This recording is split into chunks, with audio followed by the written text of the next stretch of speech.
ఇప్పుడు చైర్లో కూర్చోవాలి నేను, మ్మ్. అంటే నేనే బాస్ని.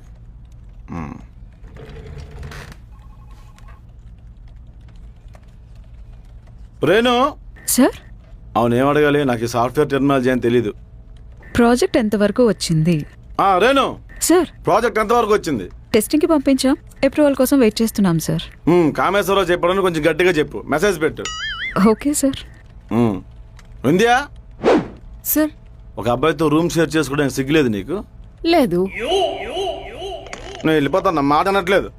ఓకే ఓకే కూర్చో, రెస్పెక్ట్ ఇస్తా.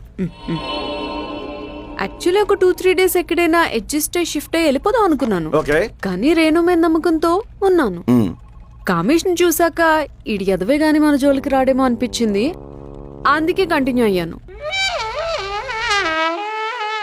శీతాకాలం మనసు నీ మనసున చోటడిగిందే, సీతకు మళ్ళీ నీతో అడుగేసి మాటడిగిందే, నీకు నువ్వే గుండెలోనే అన్నదంతా విన్నాలే, అంతకన్నా ముందుగానే ఎందుకు అవునన్నాలే, ఇంక పైన నీకు నాకు ప్రేమ పాఠాలే.